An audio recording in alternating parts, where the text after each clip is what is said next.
Shalom jemaat GBI Lewi yang dikasihi Tuhan. Selamat beribadah dan kita masih dalam ibadah di rumah karena pandemi. Tapi saya percaya Tuhan hadir dimanapun kita beribadah. Nah, kita masuk dalam bulan Agustus di mana kalau secara negara kita memperingati kemerdekaan. Karena itu saya pun mau berbicara hari ini mengenai kemerdekaan di dalam Kristus atau dimerdekakan dari kok. Mari kita berdoa terlebih dahulu. Bapa, kami mengucap syukur buat hari ini kami boleh menikmati ibadah dan mau belajar firman-Mu. Pimpin kami sehingga kami mendapat hikmat dan pewahyuan, inspirasi, tuntunan dari firman Tuhan. Dalam nama Tuhan Yesus kami siap untuk belajar. Amin. Ya, supaya pelajarannya sistematikanya lebih mudah dilihat dan juga Bapak Ibu bisa menikmati ibadah ini dengan lebih baik, saya akan bacakan firman Tuhannya ya, dan saya tampilkan dalam slide PowerPoint yang sudah saya siapkan ya. Saya akan mulai dengan Ibrani 12 ayat 16. Janganlah ada orang yang menjadi cabul atau yang mempunyai nafsu yang rendah seperti Esau yang menjual hak kesulungannya untuk sepiring makanan. Lalu dilanjutkan ayat berikutnya, sebab kamu tahu bahwa kemudian ketika hendak menerima berkat itu, ia ditolak sebab ia tidak peroleh kesempatan untuk memperbaiki kesalahannya, sekalipun ia mencarinya dengan mencucurkan air mata. Ya, dia bisa mendapatkan, tapi bukan dengan air mata. Nanti saya akan tunjukkan ya, dan itu tidak bertentangan dengan ayat ini kalau saya akan menceritakan bagaimana Esau itu bisa lepas dari kok yang pernah dia miliki karena nafsu rendah. Jadi Esau pernah memiliki nafsu rendah yang pada waktu itu diungkapkan oleh Ibrani tadi karena menjual hak kesulungan. Walaupun saya sebenarnya ya, kalau berpikir kan pada zaman Esau itu Alkitab belum ditulis. Siapa yang mengajari hak kesulungan? Karena hak kesulungan itu ketika anaknya Yakub yang paling sulung yaitu Lewi, maka dia mempersembahkan hidupnya untuk melayani Tuhan, ditunjuk sebagai suku yang melayani Tuhan, tidak mendapat hak tanah, tapi suku-suku yang lain memberikan persembahan kepada suku Lewi. Nah, Lewi atau hak kesulungan ini adalah anak-anak Yakub atau bangsa Israel, sementara Esau adalah kakaknya Yakub. Jadi pada waktu Esau hidup sebenarnya belum ada hak kesulungan itu. Makanya ceritanya menurut saya justru menjadi menarik. Tapi yang pasti, apa sih yang dilakukan oleh Esau sehingga dia sempat terkena kok. Nah, kita akan detailkan sekarang apa yang dialami oleh Esau. Dan karena hal itu, maka apa yang dia dapatkan ya. Dalam Kejadian pasal 27 ayat 34, sesudah Esau mendengar perkataan ayahnya itu, meraung-raunglah ia dengan sangat keras dalam kepedihan hatinya serta berkata kepada ayahnya, "Berkatilah aku ini ya Bapa." Jawab ayahnya, "Adikmu telah datang dengan tipu daya dan telah merampas berkat yang untukmu itu." Kata Esau, "Bukankah tepat namanya Yakub karena ia telah 2 kali menipu aku? Hak kesulunganku telah dirampasnya dan sekarang dirampasnya pula berkat untukku." Lalu katanya, "Apakah Bapa tidak mempunyai berkat yang lain lagi untukku?" Jawab Ishak ayahnya. Lalu Ishak menjawab Esau, katanya, "Sesungguhnya telah kuangkat dia menjadi tuan atas engkau, dan segala saudaranya telah kuberikan kepadanya menjadi hambanya, dan telah kubekali dia dengan gandum anggur, maka kepadamu apalagi yang dapat kuperbuat anakku." Kata Esau kepada ayahnya, "Hanya berkat yang satu itukah yang ada padamu ya Bapa? Berkatilah aku ini juga ya Bapa." Dan dengan suara keras menangislah Esau. Lalu Ishak ayahnya menjawabnya, "Sesungguhnya tempat kediamanmu akan menjadi jauh dari tanah-tanah gemuk di bumi, dan jauh dari embun dari atas langit. Engkau akan hidup dari pedangmu, dan engkau akan menjadi hamba adikmu. Tetapi akan terjadi kelak, apabila engkau berusaha sungguh-sungguh, maka engkau akan melemparkan kok itu dari tengkukmu. Wah, jadi Esau ini jauh dari berkat, menjadi hamba adiknya. Itu yang disebut tadi dengan kok. Nah, sebenarnya saya ini kalau menilai Esau itu nggak jelek-jelek banget. Ya, paling nggak memang dia tidak menghargai hak kesulungan. Waktu dia lapar, lalu Yakub bilang, kalau mau kacang merah ya aku minta hak sulung, lalu dikasih gitu ya. Tapi Yakub juga salah ketika bapaknya panggil Esau, kamu bikin makannya enak, lalu saya berkati. Lalu Yakub ini datang kepada bapaknya, "Pak, aku ini Esau." Jadi dia menipu bapaknya gitu ya. Nah, lalu ketika Esau datang, nah, wah berarti yang tadi yang datang itu adikmu, aku sudah berkati dia. Esau ini menangis minta diberkati oleh ayahnya. Berkati aku juga, Pak. Berkati aku juga. Masa berkat cuma satu? Ucapkan lagi aja kata-kata berkat gitu. Dan bapaknya berkata, engkau akan jadi hamba adikmu, ladangmu jauh dari embun, ya tandus. Ini coba, kalau saya mencoba menyelami perasaan Esau. Kenapa? Ya saya boleh dikatakan dulu seperti Esau gitu kan. Siapa kita gitu kan? Yakub itu kan Israel, sedangkan kita bukan. Kita ini orang kafir sebelum kita bertobat dan menerima Yesus sebagai Tuhan dan Juru Selamat pribadi. Bahkan mungkin kita berdosa lebih daripada Esau. Bukan cuma nggak menghargai hak kesulungan, mungkin najis, pornografi, maling, nyuri, jahat, selingkuh, atau aneka dosa lainnya yang lebih daripada dosanya Esau. Dan tentunya kita juga meratap, kita pengen diberkati, Tuhan berkati, Tuhan berkati. Tapi karena dosa yang dilakukan oleh Esau, maka ayahnya berkata, kamu kena kok perhambaan. Wah, kalau kok ini atau kutuk ini banyak sekali ya. Kutuk ekonomi, sakit penyakit, kesusahan, wah aneka macam. Tentu nggak semua penyakit karena kutuk. Ya. Nggak semua susah karena kutuk. Paulus juga dengan kebenarannya justru difitnah, cemplungi ke penjara, yaitu sisi yang lain. Tetapi orang bisa mengalami aneka seperti itu karena kutuk, bahkan turun-temurun. Ada penyakit yang diwariskan. Nah, gimana kita bisa lepas dari kok? Ya, kalau istilah bulan ini merdeka. Merdeka yang sesungguhnya. Walaupun banyak ayat dalam Perjanjian Baru mengenai kemerdekaan, kamu dimerdekakan dalam Kristus Yesus. Tapi saya ini emang puluhan tahun jadi guru sekolah minggu, senang menggunakan cerita, dari situ diambil esensi untuk pembelajaran jemaat, lebih mudah ditangkap. Walaupun saya seorang doktor teologi yang bisa saja menggunakan dalil-dalil dalam Perjanjian Baru mengenai kemerdekaan, cari bahasa Ibraninya, waduh, saya khawatir jemaat pusing ya. Jadi saya gunakan gaya saya dalam mengajar dengan cerita. Nah, cerita Esau ini kita lanjutkan dulu ya. Nanti kita akan belajar sebuah esensi yang menurut saya pun antusias menceritakannya karena saya pun tertarik dengan hal ini. Setelah Esau ditipu sama adiknya, maka Kejadian 27:41, Esau menaruh dendam kepada Yakub karena berkat yang telah diberikan oleh ayahnya kepadanya. Lalu ia berkata kepada dirinya sendiri, hari-hari berkabung karena kematian ayahku itu tidak akan lama lagi. Pada waktu itulah Yakub adikku akan kubunuh. Gitu ya. Jadi Esau ini berlanjut dengan dendam, dia mau bunuh adiknya. Saya mencoba menyelami Esau dulu. Loh, Yakub ini nipu dia dan gara-gara ditipu itu dia kehilangan berkat, saudara. Saudara pernah nggak ditipu sama Yakub?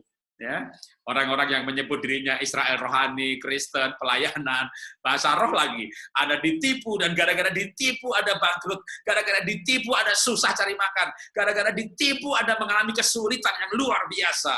Banyak orang akhirnya kepahitan dan dendam kepada orang Kristen yang sok rohani, apalagi yang ke sekte atau aliran tertentu yang sok rohani, tapi perilakunya kurang ajar, nipu sana, nipu sini, bejat lagi, selingkuh.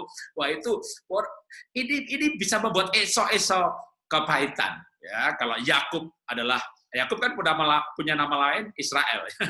Kalau saya analogikan, Yakub ini kayak orang-orang Kristen yang mengaku dirinya Israel rohani, tapi nipu, bikin Esau kepahitan. Nah, ceritanya ini baru pendahuluan. Kita lanjutkan apa yang terjadi selanjutnya. Lompat puluhan tahun berikutnya. Singkat cerita 20 tahun kemudian dari sisi waktu. Karena Yakub bekerja pada pamannya bernama Laban 7 tahun, 7 tahun, lalu tambah 6 tahun lagi baru pulang kampung. Nah, terjadilah kisah ini. Kejadian 33. Yakub melayangkan pandangnya, lalu dilihatnya Esau datang dengan diiringi oleh 400 orang. Maka diserahkannya sebagian dari anak-anak itu kepada Lea, sebagian kepada Rakel, serta kepada kedua budak perempuan itu, yaitu Bilha dan Silpa. Ia menempatkan budak-budak perempuan itu beserta anak-anak mereka di muka, Lea beserta anaknya di belakang mereka, dan Rakel beserta Yusuf di belakang sekali. Rakel yang paling dicintai, ya. Dan ia sendiri berjalan di depan mereka, dan ia sujud sampai ke tanah. Mereka ini adalah yang rombongan terakhir, Rakel dan anak-anak tadi. Hingga ia sampai ke dekat kakaknya itu, Esau. Tetapi Esau berlari mendapatkan dia, didekapnya dia, dipeluknya lehernya, dan diciumnya dia, lalu bertangis-tangislah mereka. 20 tahun kemudian setelah Yakub diberkati, dia pulang kampung, dan dia 20 tahun sebelumnya, kakaknya benci dari raut mukanya, karena memang dia berkata, saya mau bunuh ini, gitu ya. Lalu ibunya, wah, bisik Yakub, kakakmu mau bunuh kamu, kamu lari, dia lari. Nah, karena pertemuan terakhir, dia lari dari rumah, mau dibunuh kakaknya, maka 20 tahun pun Yakub masih ketakutan. Dia taruh 2 gundiknya di depan dengan anaknya, lalu Rakel, lalu baru Lea, lalu baru Rakel. Bahkan di depan para gundik itu, sebenarnya kalau dibaca semua ayatnya, itu ditempatkan para gembala dengan lembu sekian ribu, domba sekian ribu, dikasih pesan. Kalau kamu ketemu orang namanya Esau, bilang ya, ini ternaknya Yakub dipersembahkan kepada Tuanku Esau. Jadi Yakub ini istilahnya mau nyuap kakaknya, mau dikasih lembu ternak supaya hatinya baik, lalu marahnya reda karena diberi puluhan ribu ternak, ribuan ternak yang banyak, gitu ya. Nah, tapi yang menarik bagi saya adalah ketika Esau tadi dilihat sama Yakub, itu diiringi 400 orang. Apa artinya? Saya punya penafsiran. Ya, kalau berbeda tafsir ya nggak masalah. Ya, tapi penafsiran saya apa? Kemudian Esau melayangkan pandangnya, dilihatnya perempuan-perempuan itu, lalu ia bertanya, siapakah orang yang beserta dengan engkau? Jawab Yakub, anak-anak yang telah dikaruniakan Allah kepada hambamu ini. Sesudah itu mendekatlah budak-budak perempuan itu beserta anak-anaknya, lalu sujud. Mendekat juga Lea beserta anak-anaknya, mereka pun sujud.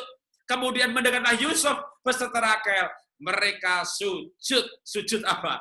Sujud menyembah Esau, ya, ya bukan menyembah, memberikan hormat, gitu ya. Nah, berkatalah Esau, apakah maksudmu dengan seluruh pasukan? Ya, ini pasukan ini bukan pasukan tentara, ya, tapi ternak-ternak domba yang telah bertemu dengan aku tadi. Jawabnya Yakub, untuk mendapat kasih Tuanku. Wah, saudara. Jadi saya mau kasih penafsiran bahwa Esau pada 20 tahun kemudian, itu saya berikan istilah, koknya itu sudah lepas. Kenapa saya katakan koknya lepas? Karena dia diiringi 400 orang. Saudara, siapa di sini yang dengar seminar, mendengar firman ini? Ya, ada bos ya kalau kemana pergi itu bawa ajudan 5. Nggak usah 400. Ya, kalau saya punya bisnis Ibadah Syat, Epiolikit. Saya kemana pergi aja paling bawa sopir aja 1 ya. Dia sekaligus nanti juga buka stand buku saya gitu ya. Kadang-kadang tambah ajudan 1 lah gitu. Kalau tempat ibadahnya rame perlu buka stand buku, yang melayani perlu banyak gitu ya. Tapi nggak sampai tuh saya bawa ajudan 5.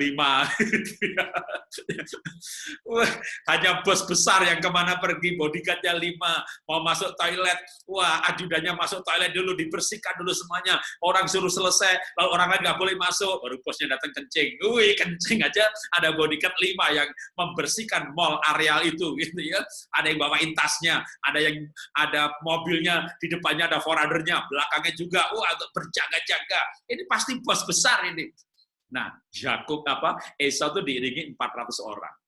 Dan kenyataan, semuanya sujud menyembah dia. Padahal, waktu dia mau bunuh adiknya, melepas hak kesulungan, itu dikatakan kamu akan jadi hamba adik.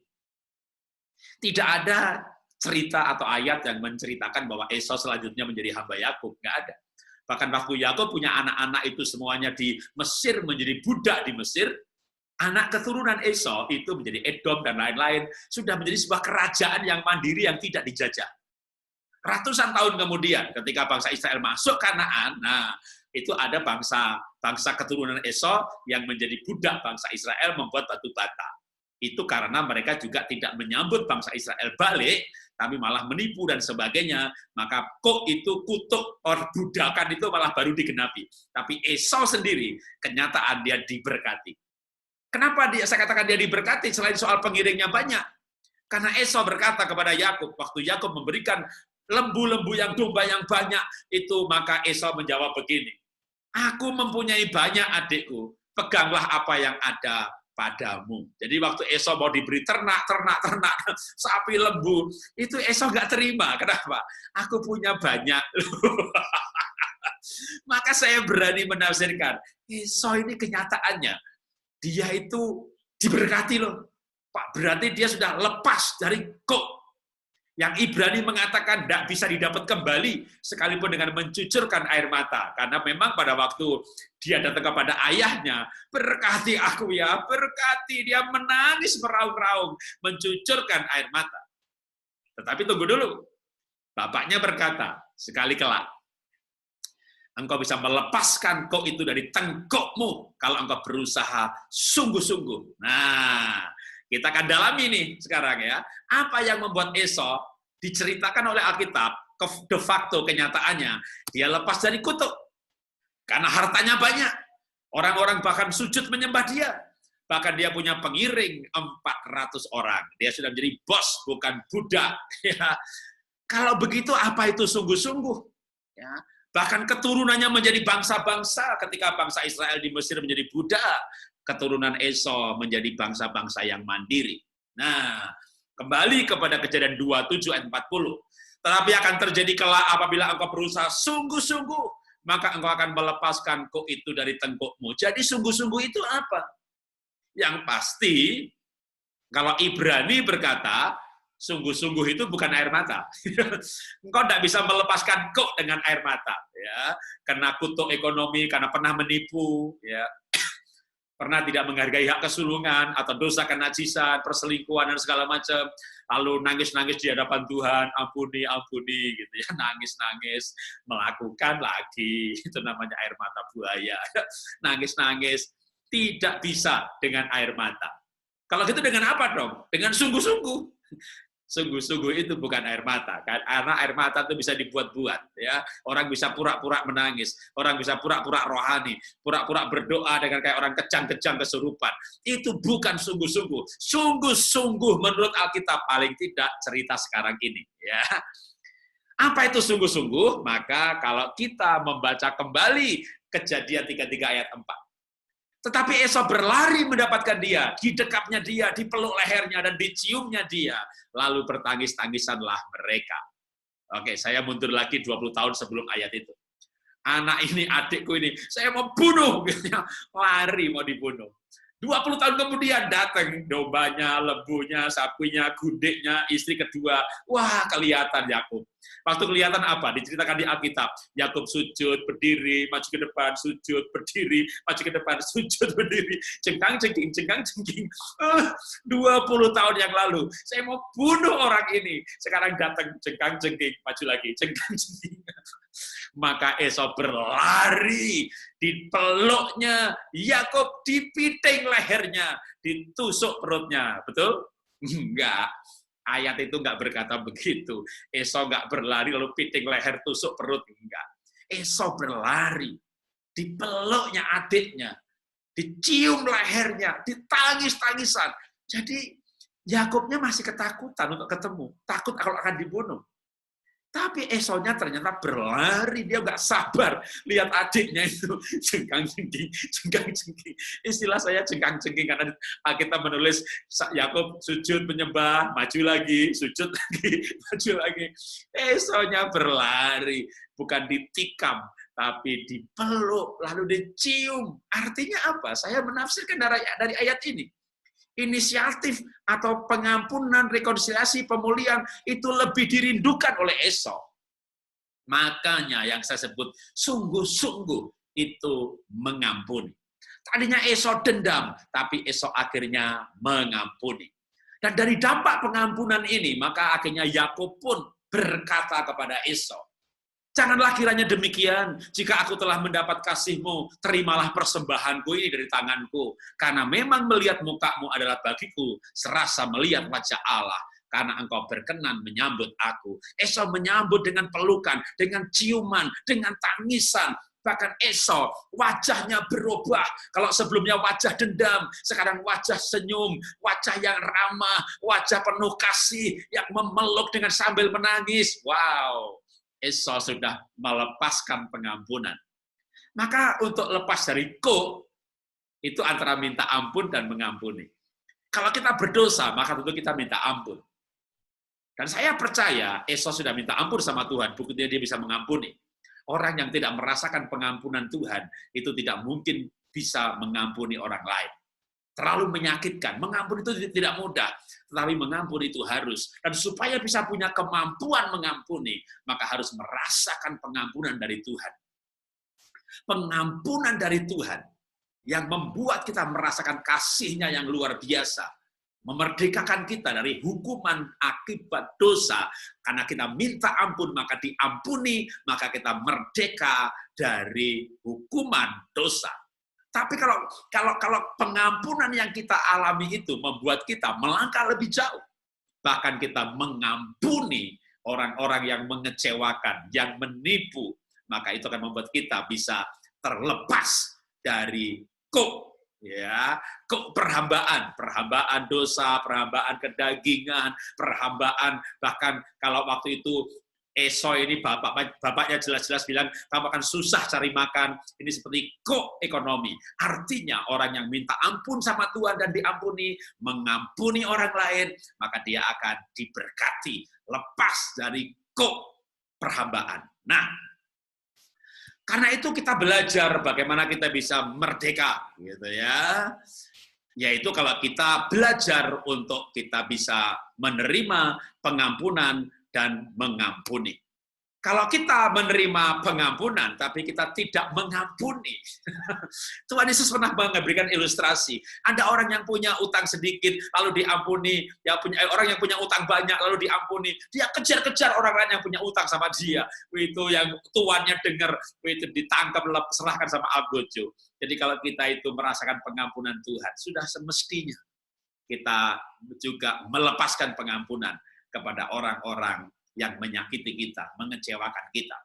Karena kalau kita tidak bisa mengampuni, sebenarnya paling tidak, yang pasti kita dalam belenggu kegelisahan, tidak bisa damai sejahtera, makan tidak enak, tidur nggak pulas, karena hati bergejolak dengan dendam, kecewa, kepahitan. Itu dendam, kepahitan, itu akan menekan jiwa. Tapi ketika kita melepaskan pengampunan, kita akan merdeka dari perasaan seperti itu. Sebaliknya, damai sejahtera yang melampaui segala akal akan meluap-luap dari hati kita. Sebab kasih Tuhan yang mengambil alih perbudakan kebencian kepahitan ini dimerdekakan oleh kasih Tuhan. Karena itu, mari kita rasakan sungguh-sungguh kasih Tuhan. Karena kasih Tuhan itulah yang sesungguhnya memberikan kemerdekaan yang sejati. Mari kita berdoa.